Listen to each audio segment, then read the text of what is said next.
Welcome to the Valletta Tech Summit first event, IoT and Beyond, brought to you by TechMT.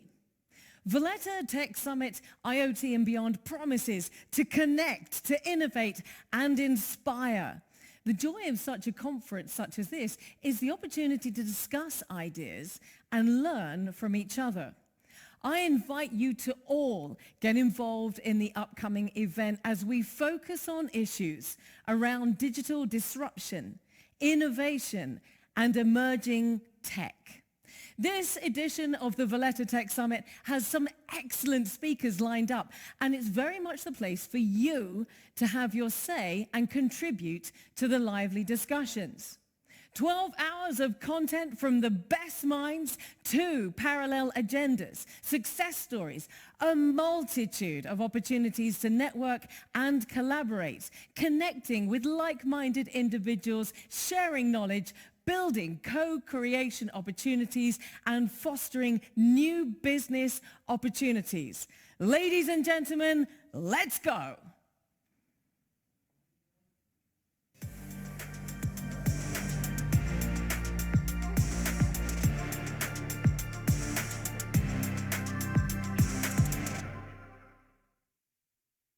Partners, speakers, participants, good morning, and welcome to the Valletta Tech Summit. It is a great privilege to be here with you today, and a pleasure to speak to you this morning about the Valletta Tech Summit, TechMT, and the Maltese digital ecosystem. But let me first add my welcome to those of you who are joining us from overseas. Malta has always been open to new cultures and new thinking, and the joy of an event such as this is the opportunity to network, discuss ideas, and learn from each other. The Valletta Tech Summit has been organized by us at TechMT, specifically choosing the topic IoT and Beyond. We aim to bring private businesses, academia, and the government together to ensure sectorial growth. Our bold ambition is to make Malta a tech center for innovative technologies. It is no news that Malta attracted many big companies as a testbed for their product, service, or technology. Apart from the skills and the resources required, Malta offers the right environment and the right infrastructure to design, test, and develop new technologies such as IoT. We aim to do more and reach higher. Much of the fantastic innovative work being carried out is being done by you. We want to work alongside you, connecting you together, telling the world about your achievements and helping you to develop even further. For our first event, IoT and Beyond, we have a lineup of many interesting speakers. They have stories to tell, and we think they will challenge the way you think. My wish is that you have come to this event with an open mind, because we all know that technology is changing rapidly and continues to offer something new. We mustn't be frightened of the uncertain though, the untried and the untested. We should stand ready to embrace it all. Will mistakes be made along the way? I would say almost certainly. It's inevitable that in testing ideas, not everything will work out as expected. The important thing is that we learn, adjust, and keep moving forward. With IoT, we all experience a domain shift towards connected devices and machines. The things, which are autonomously requesting and supplying information via networks. 30 years ago, the idea of connecting everything was just a topic of science fiction. This development leads to a series of great challenges, but mostly benefits, not only for future technology, but also for the whole of society. The Valletta Tech Summit will delve into various topics, such as IoT in future-ready smart cities, IoT and connectivity, research and innovation in the IoT space, data analytics in IoT, IoT and sustainability, the legal and ethical implications for IoT deployment, how companies can boost their operations through IoT integration, and much more. Check out our partners' booths. They all operate in the IoT space in one way or another. The virtual platform halls are fully interactive, allowing attendees to engage with some of the most innovative companies within these industries. Watch the latest product demos, view technology in action, connect directly with exhibitors, and even order products, all within the exhibitors' virtual booths. 12 hours of content from the best minds locally and internationally, 2 parallel agendas, success stories, a multitude of opportunities to network and collaborate, connect with like-minded individuals, share knowledge, build co-creation opportunities, and foster new business. The Valletta Tech Summit promises to expand your professional network and provide you with an experience like no other in this space. I hope you enjoy the sessions ahead. I am sure that you are as excited as I am about working together in the future. Thank you and good luck to you all.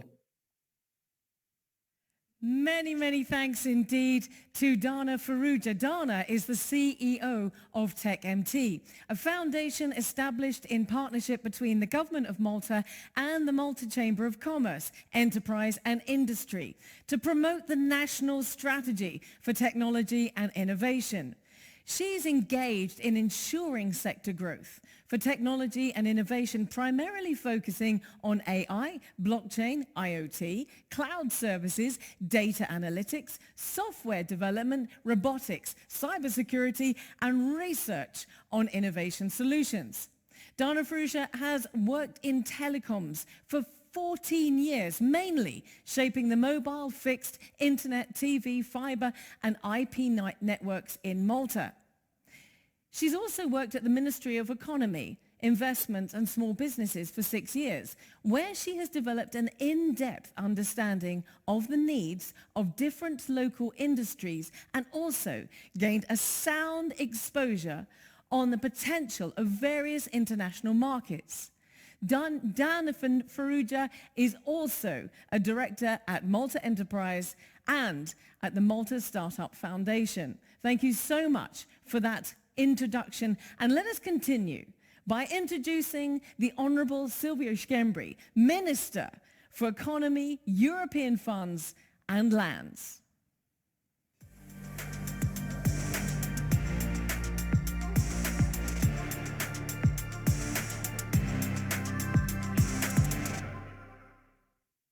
It is a pleasure to be addressing you today for the opening of the first ever event being organized by the Valletta Tech Summit, powered by Tech.mt. The Valletta Tech Summit aims to bring together the great minds of the tech and creative industry under one roof. The Valletta Tech Summit is hosting the first ever Internet of Things Summit in Malta, bringing together IoT enthusiasts from around the globe to brainstorm together, test out new products, and discuss what's happening in the IoT industry. This summit belongs to IoT and beyond, and promises to connect, innovate, and inspire. The joy of such conferences at this stage is an opportune time to discuss ideas and learn from each other. In the tech world, we are all talking about what excites us: distributed ledger technologies, blockchain, artificial intelligence, data analytics, cloud computing, and the Internet of Things. We all feel the buzz of high-tech innovation, but we all know there's a lot to achieve. Excitement is one thing, but achieving trust is another.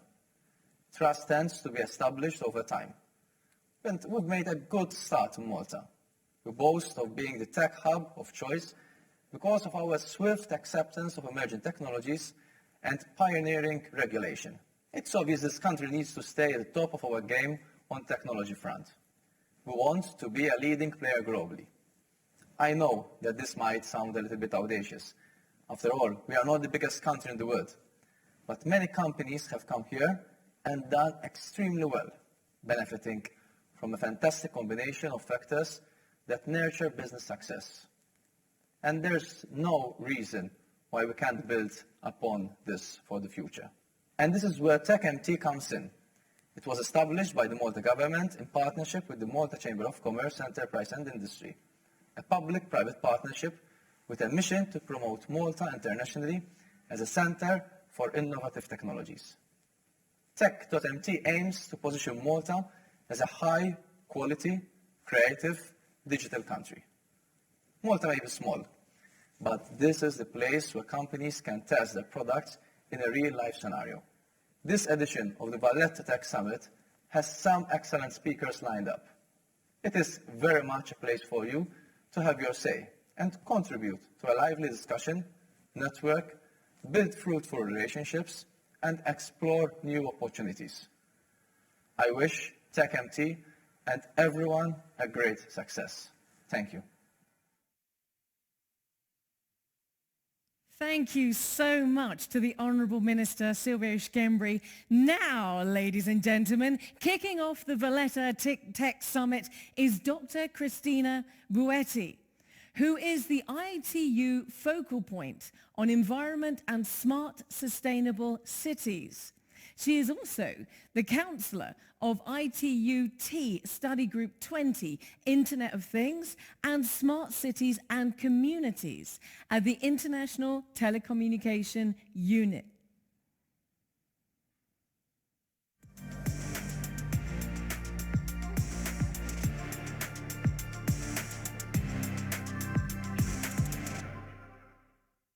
Good morning. It is a great pleasure for me to contribute to the Valletta Tech Summit yearly conference.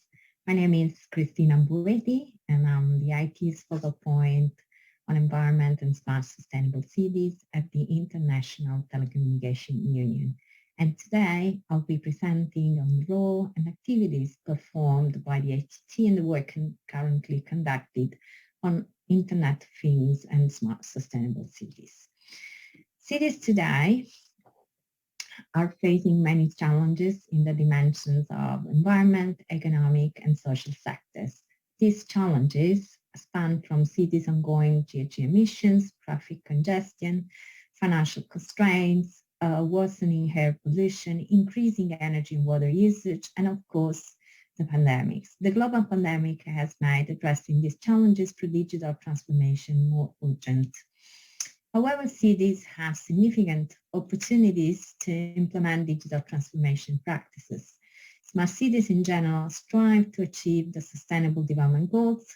In order to do so, digital technologies and ICTs can deliver transformative impact in cities for each of the 17 SDGs. And in particular, as you all know, there is one Sustainable Development Goal, SDG 11, on sustainable cities and communities. Digital technologies such as artificial intelligence, Internet of Things, digital twins, and other information and communication technologies are already being utilized in a number of ways to help cities attain smartness, sustainability, inclusion, resilience, and economic prosperity. In particular, the Internet of Things and connected sensors are driving improvements to human well-being in healthcare, water, agriculture, resiliency to climate change, and energy. IoT use in optimizing services and systems to increase accountability towards and combating climate change is, for example, one of the ways that is being deployed by cities at the forefront of smartness and sustainability. The digital revolution is really creating a hyper-connected and collaborative society that transforms relationship between cities and citizens, as well as underscores the need for future sustainability. However, the digital transformation of cities and communities is really a complex endeavor, and effective leadership must be implemented with an emphasis on multi-stakeholder partnership. In addition, stakeholder collaboration is also a necessity to promote wide city engagement, all while improving sustainable solutions to improve resource efficiency. In addition to the digital transition, there is a growing need for a new approach to smart cities that better defines how technology, IoT, and standards can improve quality of life. Smart Sustainable City work to champion this approach by empowering people, making access to technology and equitable, responsibly managing data and digital infrastructure, building trust by securing digital assets, building a multi-stakeholder capacity. Collectively, all these elements form the people-centered smart city framework help local governments take a multi-stakeholder approach to digital transformation that realizes sustainability, inclusivity, prosperity, and help achieve the Sustainable Development Goals. Standards supports all facets of smartness and sustainability in cities, from supporting the conception and bringing to market cleaner and more energy efficiency products to helping conserve water in cities, to guiding the implementation of smart platforms in cities that lead to more transparent government and participations, to enabling circular economy models and advances in healthcare and health technologies, and much more. In addition, standards are really a powerful knowledge tool that can support the global implementation and long-term achievement of the SDGs in cities.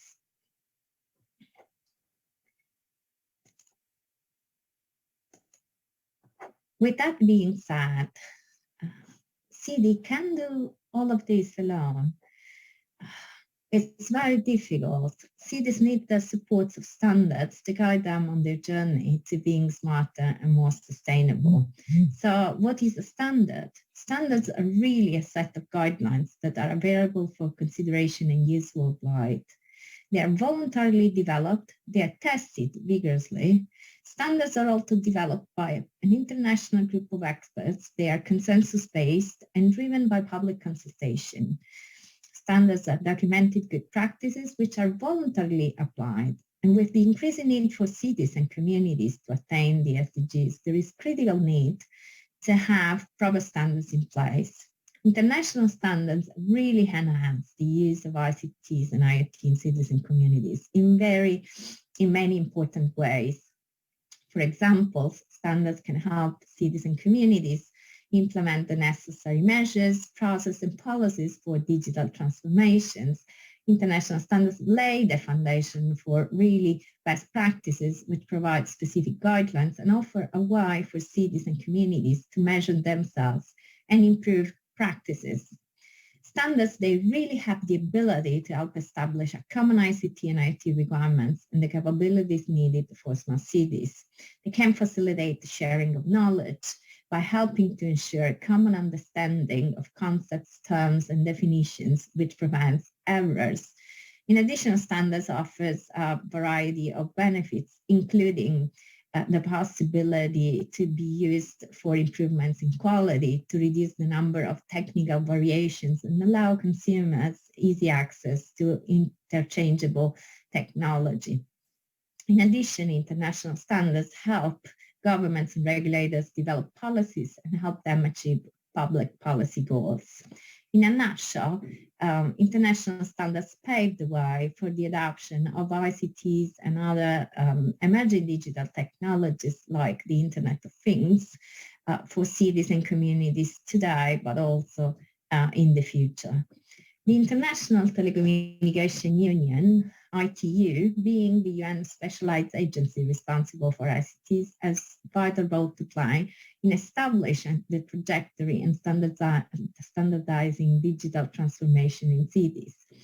ITU's work contributes significantly to the implementation of multiple smartness and sustainability-related international commitments, including the SDGs, the New Urban Agenda, the Paris Agreement, and the IT's Connect 2030 agenda for global ICT development. Through its research, activities, standards and publication, global initiatives and projects, ITU is helping cities all over the world envisioning their digital transformation pathways, identifying challenges in route to becoming smarter and more sustainable, finding concrete technological solutions by employing global best practices and expert guidance, and becoming better prepared and more resilient, especially now that we are entering in what it is now called a post-pandemic world. To provide more detail, the ITT Study Group 20 on IoT and smart cities and communities is responsible for the development of standards and guidelines related to IoT and smart cities and communities. These include also studies related to big data, e-services, digital health. And for example, you can see on the right side of the slide the different smart city areas that ITTS G20 is studying, such as interoperability, and interworkings of IoT applications and services, all the way to evaluations and assessment of smart cities and communities. The digital transformation offers an opportunity to transform cities and help instill long-term sustainability, but their success depends strongly on the existence and smooth and effective implementation of global standards. So within ITU, ITT Study Group 20 is really responsible for the development of standards that are focusing on this area, and recognizing that it's important to take a regional context into consideration has created 4 regional groups.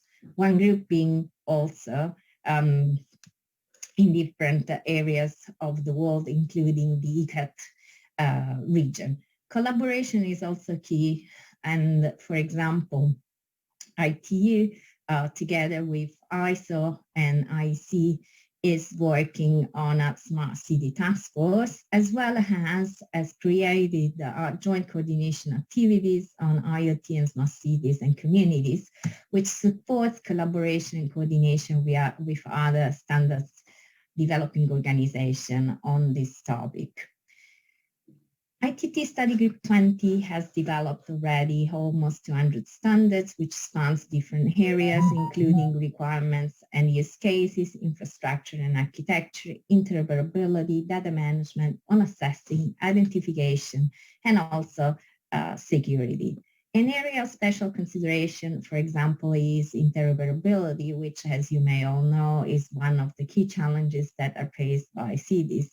For example, this recommendation offers services to smart cities where interoperability between smart city platforms allows the increase in the number of services provided and their quality. It enables also the provisions of better services to citizens, and at the same time ensures maximum efficiency, scalability, and simple integrations. So by enabling interoperability with other platforms, smart city platforms also encourage local economic development through innovation and competitions.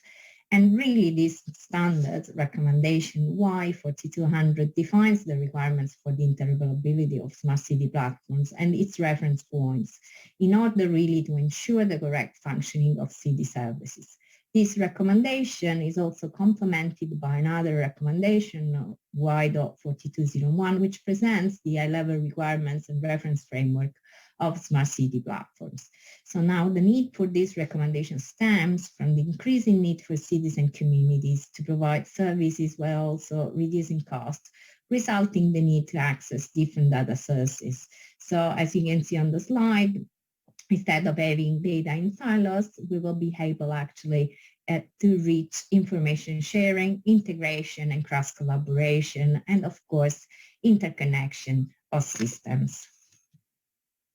Complementing the ICT Study Group 20 efforts is the United for Smart Sustainable Cities. The U4SSC is helping cities cope with fundamental digital transformation changes and enabling them to progress consistently along the path of achieving the SDGs.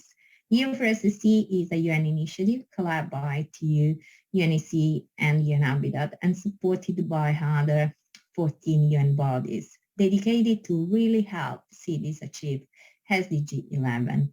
It serves as a platform to advocate for public policy and encourage the use of digital technologies to build people-centered cities. The U4SSC thematic groups develop action plan, technical specification, case studies, guidelines, and offer policy guidance for cities to become smart and more sustainable while accelerating their digital transformation. The approach to enhancing smartness and sustainability developed by the U4SSC is meant to be measurable and reportable. To this end, the U4SSC has developed a set of indicators for smart sustainable cities to establish the criteria to evaluate ICT's and digital technologies contributions in making cities smarter and more sustainable, and to provide cities with the means for self-assessment. So the KPIs fill a need as the basis for evaluation and assessment at the city level. The U4SSC KPIs and their framework can be found in a dedicated collection methodology publication, which provides cities with the methodology on how to collect data for each KPI. And these KPIs are based on an international IT standards recommendation, ITTY 4903. Cities participating in the U4SSC program receive a variety of reports, such as the city snapshots, verification reports, fact sheets, and case studies. So, for example, as you can see on the screen, there are really different examples and providing useful analysis, important lesson learned, actionable recommendation, and other key insights that the city can use. The latest case study has been developed together with Daegu, and this reports, of course, details a city journey towards successfully becoming a smart, sustainable cities. City leaders worldwide are really benefiting from implementing these KPIs, enabling cities to measure their progress over time and compare their performance also with other cities. So a key part of the U4SSC KPI program has been the development of this benchmarking program to visualize the city progress against defined benchmarks based on meeting also the Sustainable Development Goal. So as you can see, for example, in this slide, you have the opportunity to appreciate the results of the U4SSC implementation from the city of Riyadh in Saudi Arabia.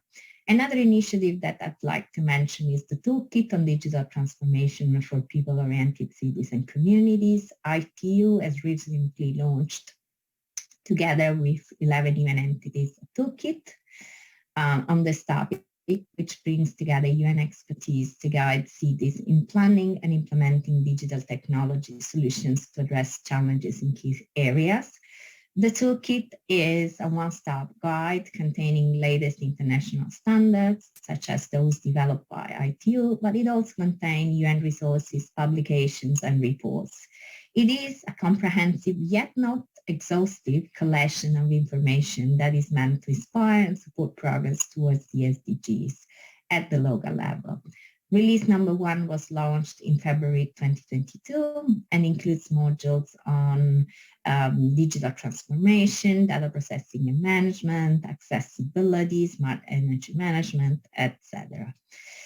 I hope that today exemplified that the ITU and its study group 20 brings together expertise from around the world to develop international standards that act as defined elements for rolling out IoT for cities and communities. The work completed by the U4SSC initiative captures the multidimensional realities of cities with a view to supporting decision makers and stakeholders in making tangible progress towards smartness and sustainability. All cities and organizations can benefit from standards such as those developed by ITU. And I really like to take this opportunity to invite you all to our ITU's monthly webinar on digital transformation of cities and communities. The next webinar will take place on 28th of April on the topic of smart city platforms for an integrated management in smart sustainable cities. It has been a great pleasure speaking to you all today at the Valletta Tech Summit, and I remain at your disposal should you need additional information or would you like to be more involved in ITU's activities. Thank you all for your time. Well, thank you, Christina. How exciting. What an incredible presentation. So thank you very much indeed. Now, we welcome Thorsten Schreier. Thorsten works for the IBM Technology Division in Germany, Austria, and Switzerland. And he has over 20 years of experience in helping clients on their digital journeys, deploying leading technologies, including Internet of Things, artificial intelligence, blockchain, cloud, and quantum computing. Thorsten is joining us live from Düsseldorf in Germany. In the context of IoT and beyond, Lucas will be giving us insight into some real IBM IoT use case studies, which could also find adoption in the maritime regions of Malta.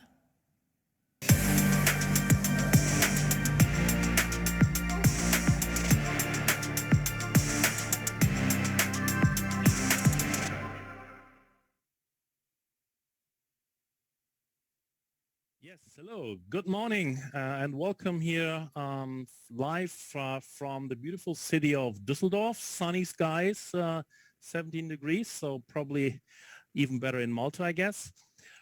So we're gonna share with you right now a little experience journey from our side in terms of what is IoT really happening these days, and in particular in connection with technologies like cloud, like artificial intelligence, blockchain, and maybe a surprise at the end. With me here is my partner in success, Lucas. Hello, Lucas. Greetings to Zurich, I guess, right? So this is now the plan. So let's get started. And we do this with a little exercise. So if you could take your mobile phone, your iPad, or also a regular browser, and if you could go to www.menti.com. So we're going to make a little exercise with you right now in terms of a little survey on a particular question in the IoT context. So if you go there, again, www.menti.com, you can then enter a code, which gets you then to the survey. You see the code here on the lower left side, 19832311. And that should get you to a particular link, a website, which then you see the following question. How many IoT projects are successful in percent? So please put your number in there, and we're going to see what the responses from the audience is here. So just have a guess. Out of 100 projects in IoT worldwide, how many of those do you think are successful? And again, the question, what means successful, is rather generic.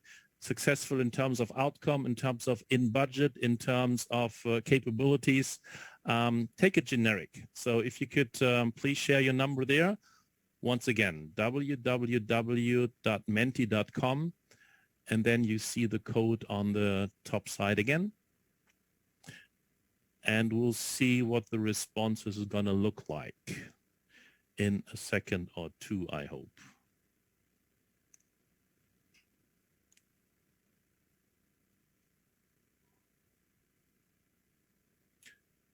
Maybe this is not working for whatever reason. Usually I would expect then the responses already. The responses are coming in, but I think it's not resharing them on the presentation. Actually, I think you might need to reactivate the slide. Okay, so now we get in technology here. Let's see whether this works then, doing it like this.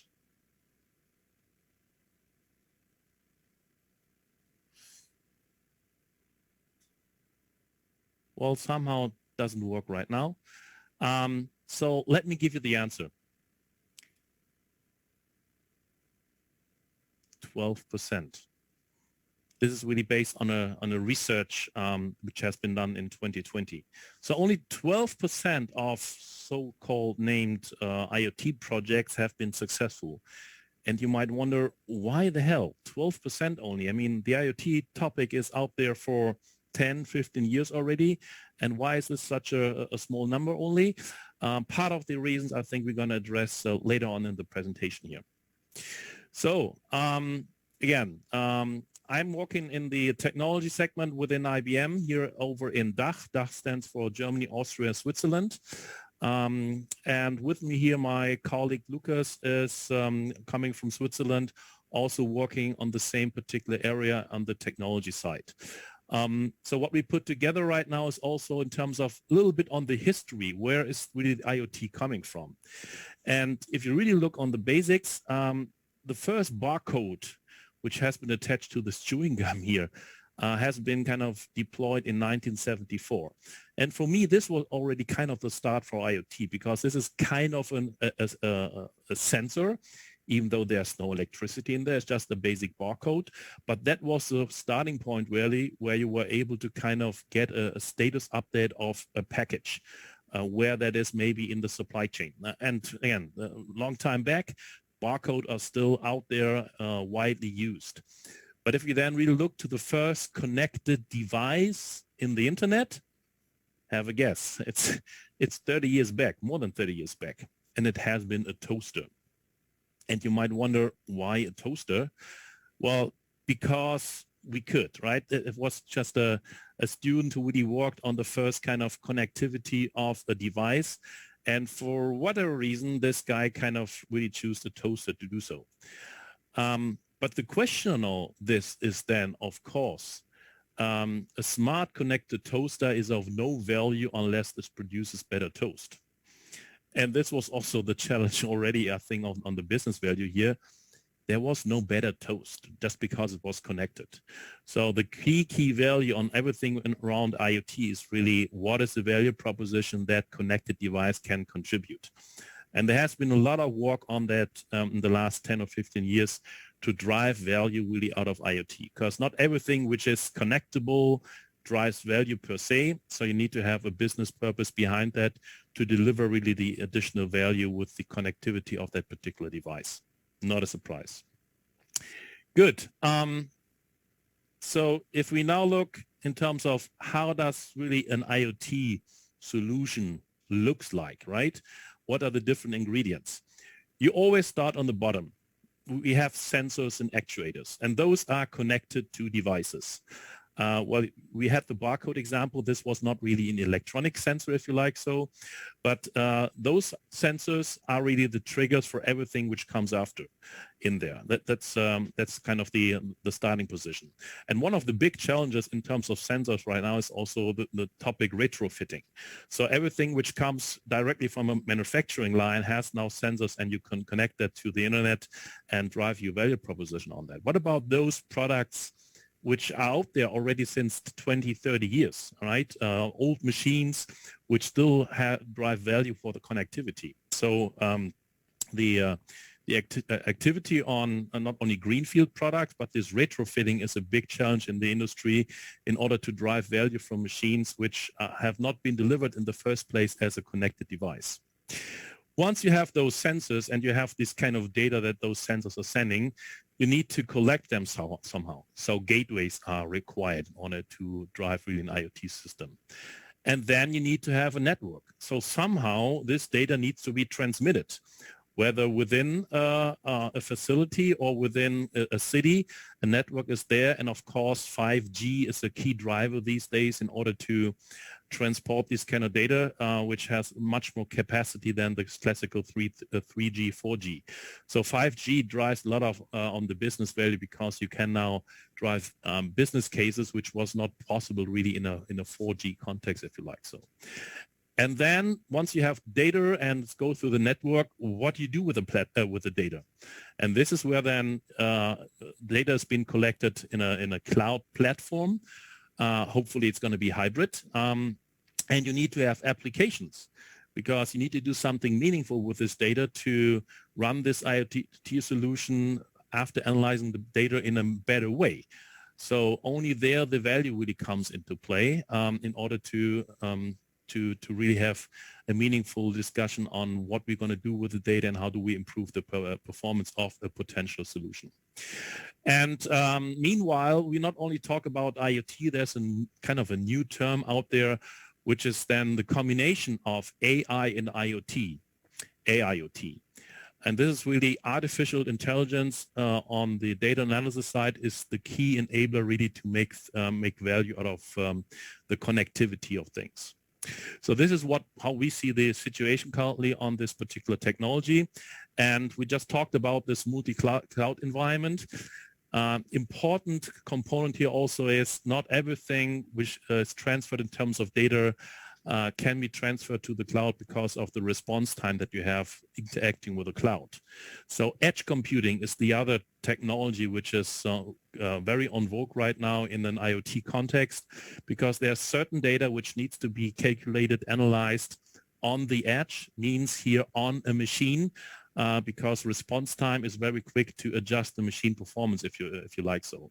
So the combination of artificial intelligence, cloud computing, edge computing, this is where IoT really goes towards to in order to really drive the value out of the business model.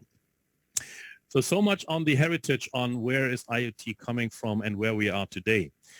Well, IoT is on Malta, and we just brought one sample project that we did as IBM here in Malta for several years already, which is the local smart metering. So smart meters are a typical classical IoT connected device where there's a lot of back-end calculation and activities needed to run a smart meter, but smart metering is nothing else than an IoT device.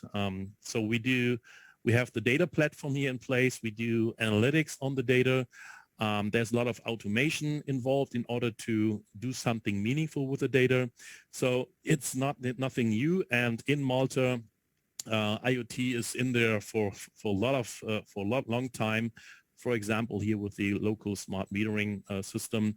I'm sure there are a lot of other examples already in place in Malta and beyond. So much in terms of where is our footprint in specific to the Malta environment.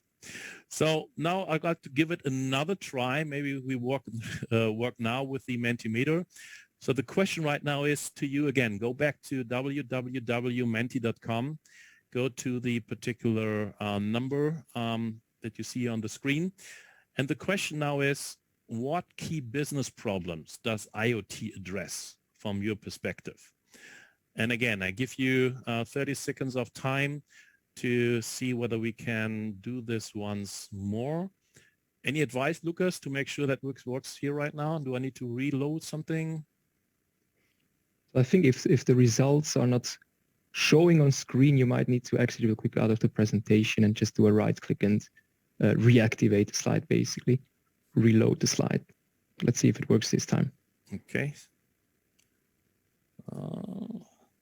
But that's a cool thing about doing things live, right? Yeah, that's the proof point that this is live. So they seem to be rolling in now, so that should be fine. Okay. So you see we're really live doing this here. So let's see what else is coming. Revenue, yeah. Connectivity, absolutely. Automation, yeah, we kind of had that. Oh no, more is coming. Interconnectivity, efficiency, profits, scalability. Well, the beauty of all this, it's all right, and there's no wrong, there's no right per se. So there are a lot of different perspectives on the business problems that IoT can address. Even more is coming. Speed, lower operating costs, okay. Remote locations, consumer data. Interesting. And somebody says hello and test. That's okay. So at least the technology works here. Otherwise, I mean, we wouldn't come from IBM if this would not work. Good. So you see all the different kind of perspectives here. And we're going to share the result afterwards with the organization. So if you look on what a research, very recent research showed, there is what are the key business problems that IoT addresses. The number one outcome was operations optimization, which then goes in line with a lot of the comments that you guys had before in terms of profit, in terms of operating costs, and so on and so forth. There are quite a few more. Interesting here, customer experience. So make things on the interaction with the final consumer easier is number two here. And you see a few more here. Operations is the key topic, and where is the value of IoT in operations context? This is now the examples that we put together on our site in order to show you a couple of examples where operations been optimized using IoT in conjunction with other technical enablers like blockchain, like AI. So we're going to share with you now a couple of examples in regards to IoT in action. And the first one here, I pass over to Lucas. This is something from the port of Rotterdam. Lucas, over to you. Thank you very much, Torsten, for this highly interesting introduction into the world of IoT. Now, you've just heard before on the slide, right? So IoT helps businesses to optimize their operation. Now we want to look into exactly what that means. So I'm going to delve into a few use cases which are real, and they show how to use or how to leverage IoT technologies to deliver positive business benefits. Now, the first one is about the Port of Rotterdam. Now, the Port of Rotterdam is the biggest port in Europe with a logistical throughput of over 436 million metric tons of cargo. It is one of the most important logistical hubs, not just for Europe, but for the whole planet. The port covers an area of over 106 square kilometers and employs close to 400,000 people. And in an ongoing IBM partnership, the port has set itself the goal to use IoT technology, artificial intelligence, and the adoption of a digital twin to transform from the biggest port to the smartest port by the year 2030. Now, at this point, you might be wondering, how can IoT and artificial intelligence be useful in a port? And what even is a digital twin? Well, we will be showing you all of that. But instead of just telling you, why don't we just show you? So without further ado, we're going to give you a live insight into the IoT platform of the Port of Rotterdam. So what you are seeing here live on screen is a first draft of the digital port of Rotterdam. A digital twin in this case is a virtual representation of a physical object or system across its entire life cycle. It uses digital tools and real-time data to virtually create, test, and build and monitor a product or process, closing the feedback loop between design and operations. So let me just make sure that we have the video playing right here. Yeah, sorry, I missed it. No worries. Again, I think that is always the beauty of doing things live, makes it a lot more authentic in my eyes. All right, so let's dive right back into it. So the real-time data that I have been talking about before, they're being captured by different types of sensors. So they measure water levels, tidal streams, wind speeds, visibility, and traffic. Now, in the future of the port, each dock is going to be equipped with around 600 to 800 sensors, allowing for machine-to-machine communication between the vessels itself and the quay walls, the bridges, and many other of the infrastructural elements. But the real value from this platform is the decision support system, or as the people from the port call it, the cognitive harbor master. This system then uses this gathered data and combines it with artificial intelligence to automatically generate routes for the incoming vessels. So if we were to take, for example, here the fast route, the system proposes the quickest route, and it gives you timestamps and inputs to difficult maneuvers along the way. Now, in addition to this route, it also generates a risk profile here on the right side. And it suggests also required resources such as tugboats, mooring lines that go along with the risk profile. It also calculates fuel consumption, emission, and time. Now, this risk profile is looking rather severe, so let's also look at the green option. Now, this option, as soon as it has calculated, recommends waiting a few hours and docking the next day. This would not only drastically reduce fuel consumption and emissions, but it would also require less resources due to the much safer risk profile.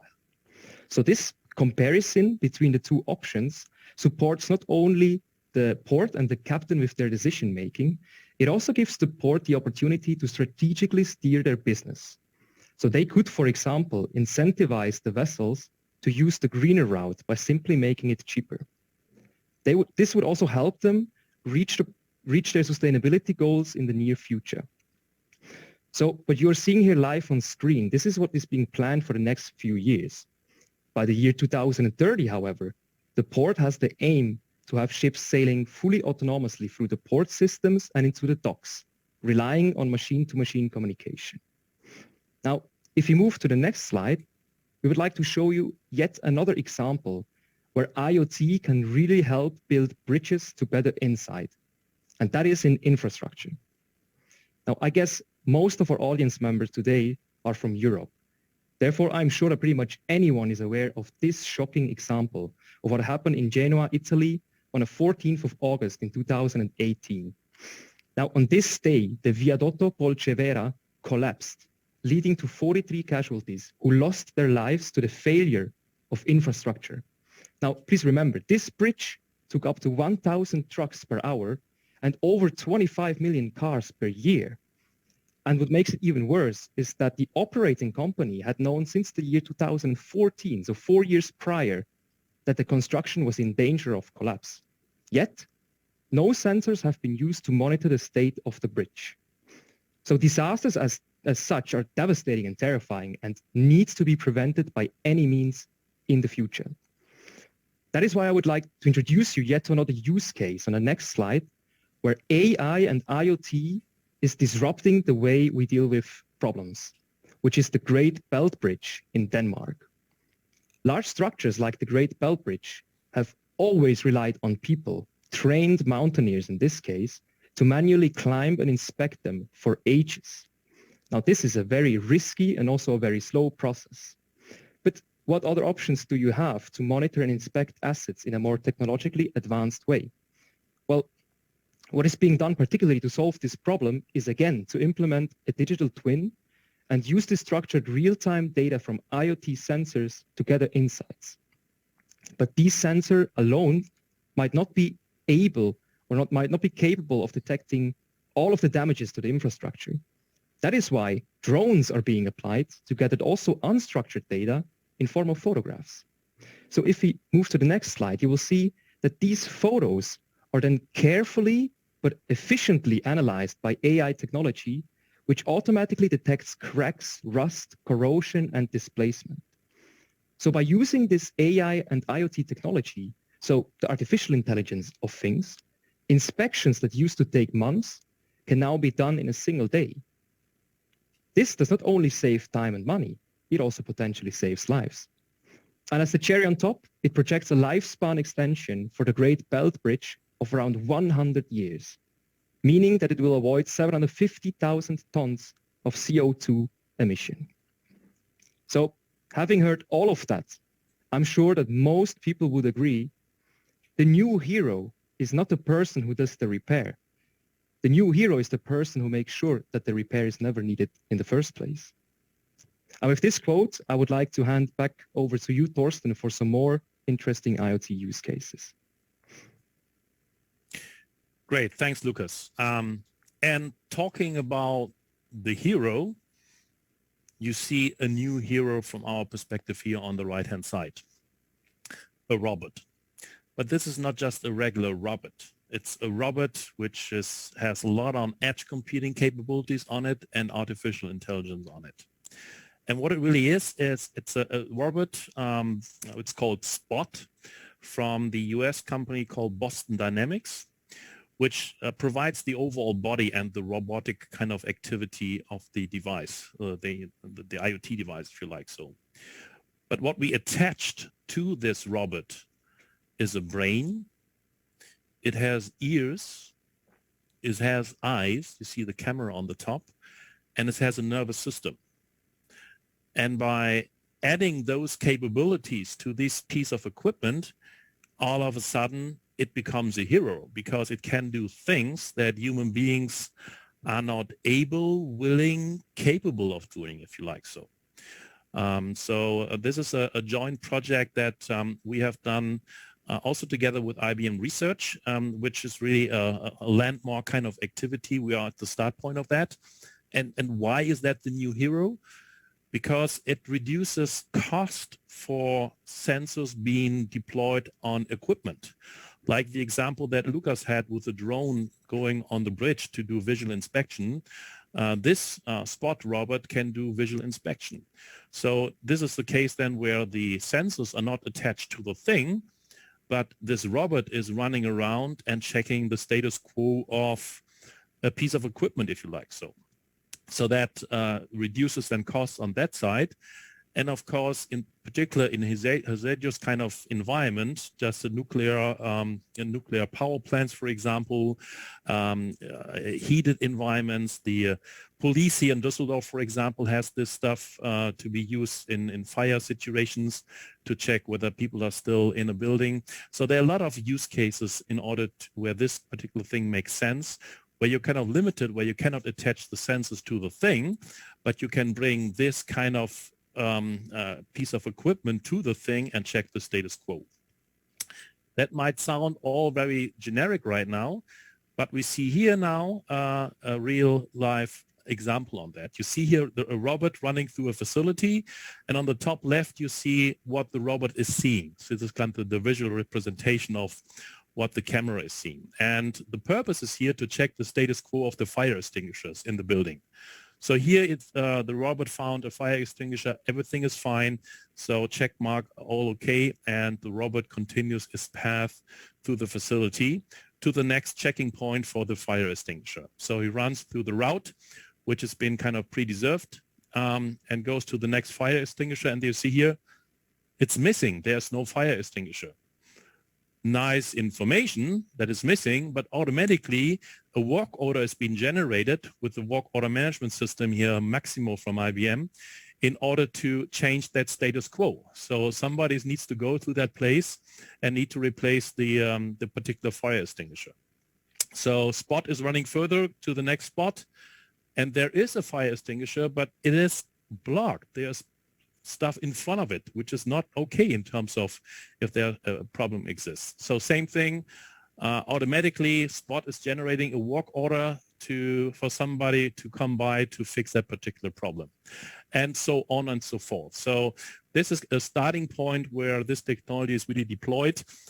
I raised a couple of examples. Again, police fire stations are using this in the future in order to go through hazardous environments. Much more out there we're going to see in the future in terms of combining IoT equipment, IoT with sensors, with visual inspection in order to drive value with business cases around IoT. We spent a lot of time now on technology, but IoT is another big driver in the marketplace, which is driving new business model. And the buzzword is here servicitation. What is servicitation? And where does it come from? So surprise, surprise, you see here a Rolls-Royce airplane engine. And they came up with this idea already in 1962. Again, it's not that new, but it's still time to get used to in the marketplace, which was then called Power by the Hour.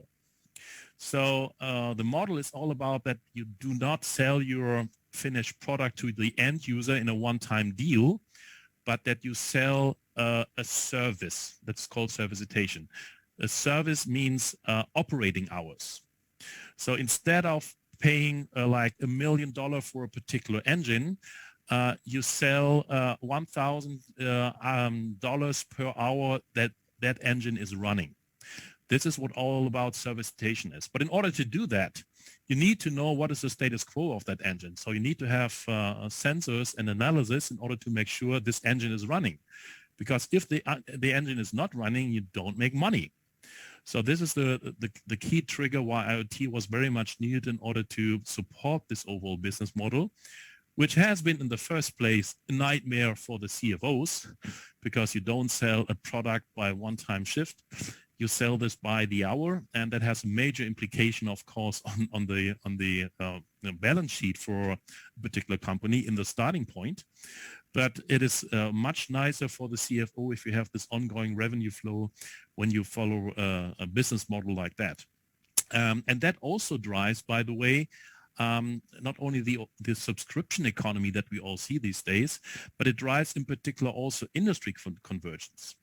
And you might wonder, why the hell? Well, all of a sudden, other industries become relevant for a business model like servicitation, because insurers are interested in terms of making sure that this business is kind of running. So there are new companies, new startups providing IoT platforms to enable these kind of activity, and they are then backed up with insurance companies in order to provide the financial stability around that. So in particular, in Europe, I see big companies like mechanical equipment manufacturer Heidelberger, Voith, for example, looking into these kind of business models where IoT is a key enabler in order to do something like that. So servicitation is something, again, not new, but I think we see much further, much more in the marketplace, given the fact that the prerequisites in terms of the technology to run this in a safe environment are becoming more and more available. Good. So you probably remember the 12% success factor in terms of IoT projects. What are then the ingredients of success? And again, IoT is not new. We do this for the last 10, 12, 13 years already. So from our perspective, we see 4 key ingredients to really drive for success. Number 1 is the technology platform. It needs to be strong in terms of the width of applications. So it needs to have all these fancy analytics, artificial intelligence, data analysis stuff in there in order to drive the value. Security is a key topic in IoT. So you don't want that somebody else is connecting to your equipment, for example. So security is the key. And it needs to be scalable, right? It needs to be feasible for a small POC, but it also needs to hold kind of an end-to-end enterprise global environment. And of course, cloud helps big time in order to do that, in order to have that really scalable. So secondly, it's not only IoT. IoT is just the basis. So the smart thing really is to combine the IoT platform with value-added components which really make sense out of your data. So we talked about artificial intelligence, AI. We talked about a little bit on edge computing. So where is computing needed on the device versus sending this to the cloud? Blockchain is a big topic. We see a lot of IoT use cases where blockchain is a key enabler in terms of secure partner exchange of information. So more and more of these complementary technology going to be relevant in order to drive success for IoT. Number 3 is the project methodology. The waterfall approach is outdated since a long time. So you need to work in an agile context, which means start with a small proof of concept, minimal viable products. Don't do the big thing, but really start small and get with the end users involved in an agile context, and then deliver product by product with smaller steps, confirm end consumer kind of feedback in order to make sure that you're going to the right direction. Most projects are run agile meanwhile. I haven't seen a lot which are not following that one. But still, running agile is a big preliminary kind of constraint, I think, in order to make sure that you're running in the right direction and you get feedback from the end user, if you like so. And executive leadership, right? You need to get the exec sponsor behind a project like that, involve him, make him aware on status quo, even get him into Scrum meetings, for example, that he really gets a feeling what's happening. Without that, a great project is not being rolled out because of the missing sponsorship from an executive side. So these are the 4 kind of ingredients for success. There are probably many more, but those are the 4 most important ones from our perspective. So how do you access this kind of technology? Well, very easy. It's all in the IBM Cloud. So everybody can open an IBM Cloud account, whether you are in a university or just a regular enterprise user or a startup. You just go to the IBM Cloud login that you see just right here. You generate your IBM ID and then you get in. The beauty is there's a certain level factor where this is for cost-free. So until certain consumption of technology transaction activities, you do not have to pay for the use of this kind of technology. So you get this kind of cloud credits, and in particular, if you're in a startup, there's a particular startup program from IBM which can get you very easy access to this to get started. And how this kind of looks like in terms of for a developer, you see here like the typical catalog of the IBM Cloud Application Environment, and you see here. Let me. You see here, and if I make that right, 1 second. Yeah. So you see here, there's a lot of stuff around analytics. We talked about blockchain, you see on the left-hand side. But there's also a lot of stuff around AI and machine learning. These are kind of the key ingredients on the value level, if you like so. However, this needs to run also, of course, in a stable programming environment. So everything is based on containers. Meanwhile, this is the new technology out there. And of course, you can support that with a Red Hat environment, which is one of our big solutions in terms of running hybrid cloud activities. Different databases in use. And again, all this is not IBM only. There are also a lot of partner applications in there. So this is kind of a summary of what is out in terms of technology. If you're a startup and you have a particular solution which would be relevant for clients, there's also a way that you could deploy your solution on the IBM Cloud, for example. So typical activities there. So much more to look into. Again, I recommend to you to go to IBM Cloud, open an account and play with that. There's a lot of education material around that to get used to this particular technology. Good. So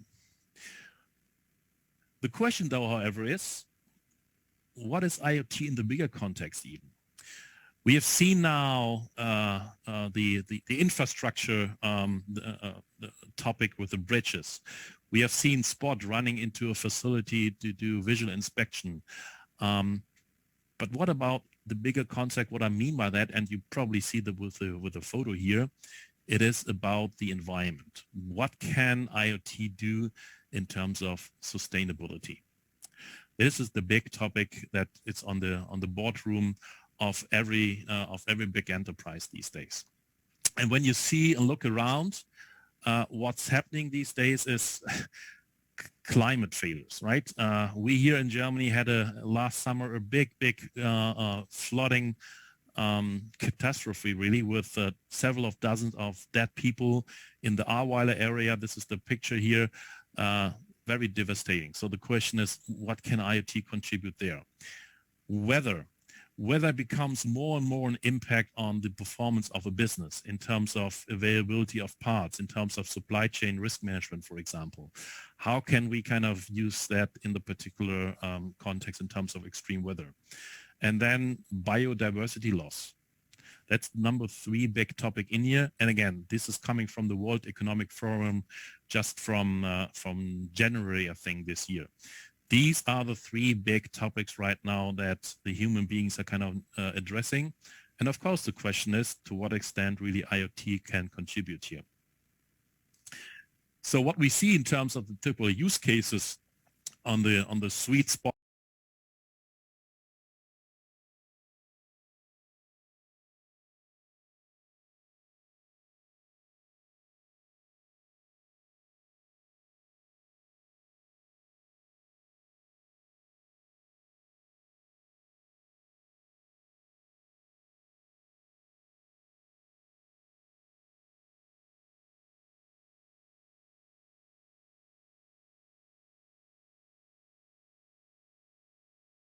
platform globally deployed by IBM is food security.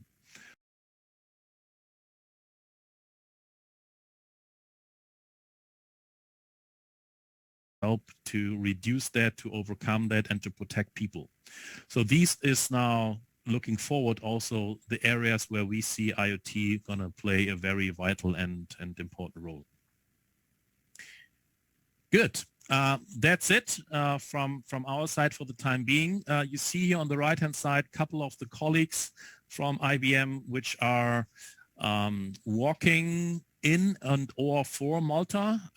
My colleague Alberto and Jordi, they're both in Spain.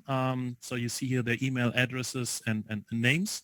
And also a German colleague of mine, Fabian, is living in Malta and works for IBM in Malta. So he's another good contact for you in order to follow up questions, if you like so. And Lucas put together a couple of links. You see them here on the left-hand side in terms of linktree.ee/IBM DACH, where a couple of the examples that we showed are illustrated for more backup information and background. So much from our side in regards to IoT and the use of IoT in the marketplace. Well, you might have thought that's it. Usually I ask for questions at that point, and I see that the organizers already want to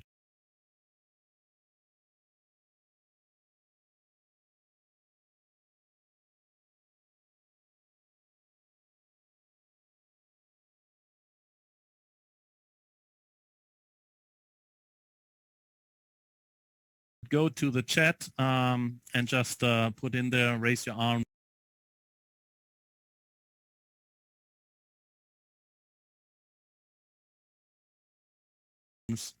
Who follows quantum? And what you see here is the IBM Quantum System 1.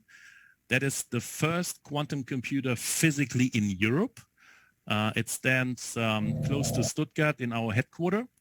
And it's the first quantum computer which is physically here in the region in Europe and which is acting with a lot of clients in terms of deploying their use cases on a quantum computer environment. So quantum, you might wonder, what is quantum? And we all know the digital age in terms of the 0 and the 1s. So we all know about the bits. There is current, there's no current, 0 and 1. So the basic for quantum computing, again, it's not a new technology per se. Quantum physics, you can go to university classes, I think, since the 40s or 50s. But meanwhile, we come to a situation where it really becomes a relevant technology. So you go from bits to qubits. And to illustrate to you what that really means is, if you just flip a coin, you either have head or tails, like what you see here. So it's either a 1, a 0, I meant, or a 1. So that's the typical digital setup. Current, no current. A qubit, however, is something where you have the status quo of a 0 and a 1 and everything in between. So this is really the basis in terms of what quantum computing provides in terms of the different status of a particular bit. So we don't have this 1 or 0 anymore. We have anything in between, and that provides, of course, a complete new ballgame in this context. So the question there, however, is what for? Right? What is the value?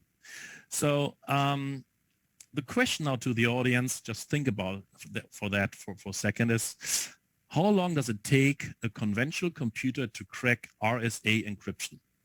RSA is one of the most popular means of securing private communication. So how long does it take to crack this encryption for a regular computer? And usually we would ask the audience in order to do so, being conscious on time, I give you the answer.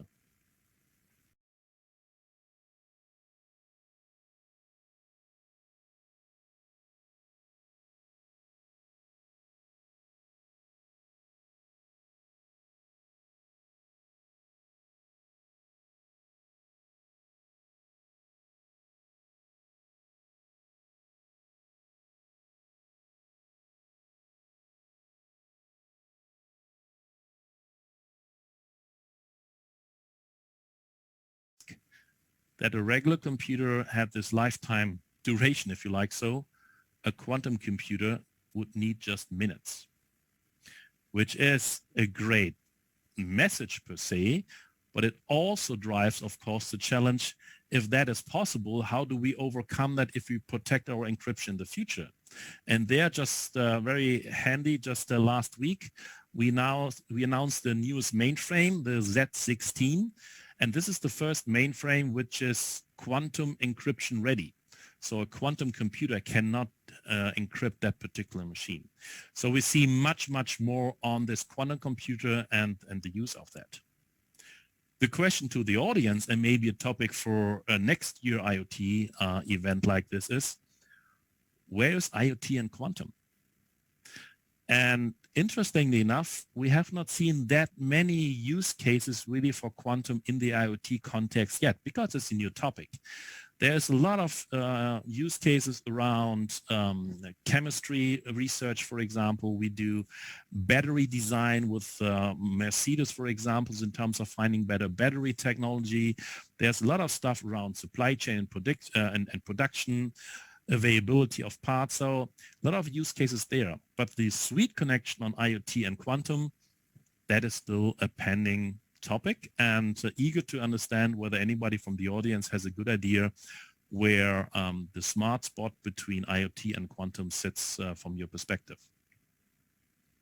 With that being said, thanks for your attention here. I wish you another nice rest of the day. You see here again our contacts, and back over to the organizer.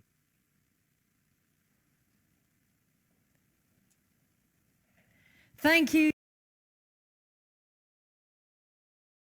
so much to Thorsten and also to Lucas.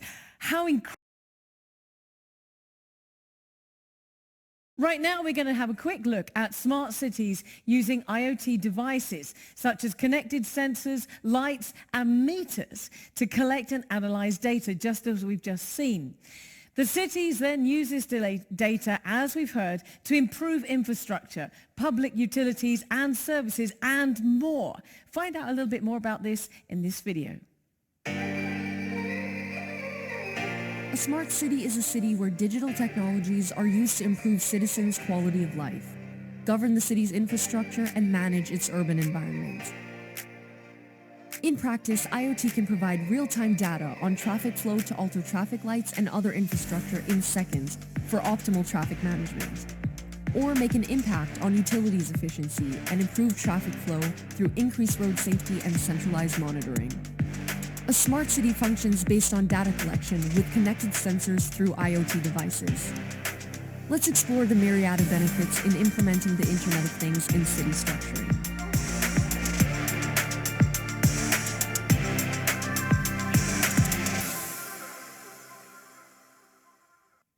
So exciting. And we have a panel discussion coming up in just a moment to talk about exactly this. So we're going to take a small break and we'll be back with you in just a few moments.